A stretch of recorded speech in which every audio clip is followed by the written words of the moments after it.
Let's talk a little bit about Marineford and what happened there. The main goal of the arc was rescuing Ace, and Luffy was so insanely close to accomplishing this goal, but things happened and Ace ended up dying anyway. But there was one other major party that has stake in this battle, and that's Garp, Ace's adoptive grandfather. But Garp didn't aid Luffy or try to save Ace himself, even though he was in the position to do something that might have proved pivotal to ensuring Ace's safety. And of course, everybody has their opinion. You know, some people call Garp a sellout, you know, a fraud, all these things because he didn't aid Luffy and rescue Ace. They say he chose legacy over family and all that. All of that aside though, there's one major question that's often brought up in these discussions on Garp's character and his actions and what motivated him to do what he did. Or maybe I should say not do what he could have done. And that's a topic of whether or not Garp would have acted the same if the roles were reversed in some sense. If instead of Ace being in this position and being the one set for execution, what if it was Luffy? What if instead of his adoptive grandson, it was his biological grandson? How much of a difference would that have made? And to figure this out, I feel like we have to go to the very beginning and understand Garp as a person better. Figure out what makes him tick, what keeps him going every day, why he chose the path that he chose. Garp is a monkey D, just like his son and grandson, and by extension, that means he's a part of the D clan. And as we all know, that Ds are the enemies of the gods, so it does seem kind of peculiar that someone who's an enemy of the gods would be working for an organization that is run by these said gods, the Celestial Dragons. At the same time though, Garp shares a lot of similarities with the rest of the Ds and specifically his own family. Number one, he is all about freedom,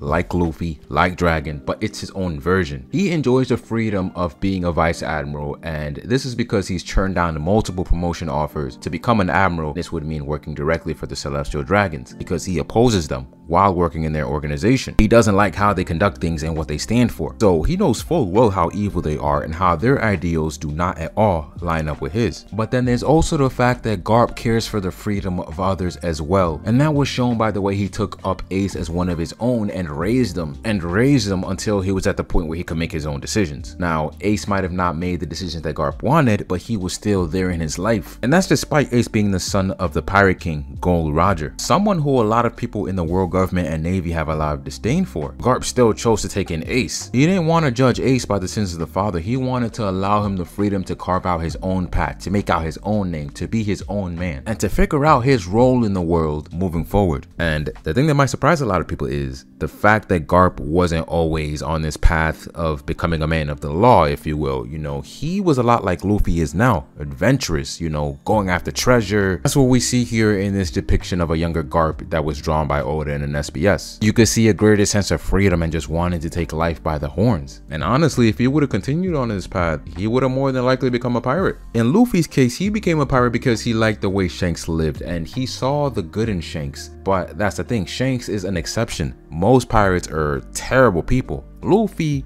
and Shanks are one of those rare exceptions where, you know, they're pirates that have this benevolent nature to them. They're not out here ransacking villages, you know, murdering people, all of that stuff. So naturally, a person like Luffy who was raised with good values didn't see any danger in becoming a pirate if Shanks can maintain his own values and still be a pirate and still go after the freedom that he desires. So why didn't Garp go down that path? Number one, there's a fact that more than likely he didn't have someone influencing him like Shanks. But then for him to eventually go down the path of becoming a Marine, something major must have happened in his life. And we don't know what that is, but something definitely happened, because you don't just go from this fun-loving, adventurous little boy to this desire to join the Navy and oppose pirates the way that he does now. And there's so many things we don't know about Garp's life. We don't know if he had other kids. We don't know what happened to his wife, the mother of Dragon, and all of that. Off the top of my head, I can imagine something catastrophic happening that may have changed the trajectory of his life, like pirates being responsible for the death of his family. And even deeper than that, what if it was something that Garp was involved in? Like, what if he was a pirate himself in his youngest years, and this time as a pirate ended up teaching him the greatest lessons of his life? Like,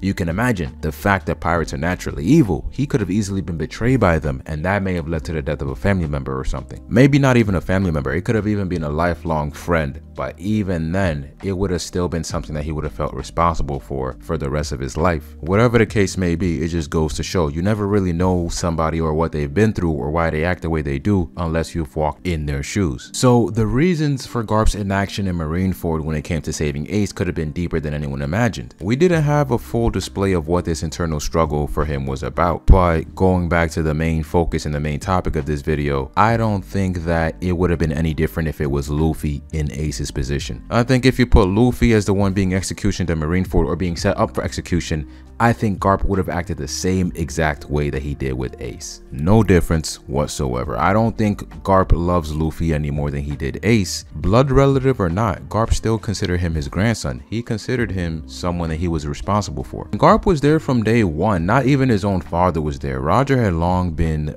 put to death. So Garp was all he knew and all he could lean on for most of his life at this point. And despite the circumstances, Garp enjoyed every minute of raising Ace. And you would think he had to, because he was risking his entire career to do this. That was really his grandson through and through. Then going back to the larger picture on why he wouldn't rescue neither Luffy or Ace, the thing with Garp and Marineford is the fact that he is the face of the Marines. He holds the Navy together because of his legacy. His global impact is immeasurable. Sengoku might have been the fleet admiral, but Garp was the face of the Marines and had the biggest impact in the Marines at this time, and maybe even in history. He's known as a hero of the Marines because of what he did at God Valley. Now, it may have been based on a bit of propaganda because he wasn't the only one involved, but his face and his legacy still holds that value to the people of the world and the people of the Marines. Just look back at the sort of impact that Roger's death had on the world and piracy in general. When he declared that his treasure was real and up for grabs for whoever could claim it, piracy in general surged, and there were so many people, so many pirates willing to risk their lives to claim this treasure, to be at the top of the world, to become the next pirate king. This had a positive effect for pirates and a negative effect for Marines and civilians. So imagine the kind of impact that Garp saving Ace and protecting a pirate would have if people saw this happening live, because of course the execution and everything happening in Marineford was being broadcast to the entire world. So this wasn't something that could be swept under the rug. This was something that had some of the greatest global implications since Roger's execution itself. Similar to how in the current story, Marines are losing their confidence because they're being attacked by civilians as a result of what the Cross Guild is doing.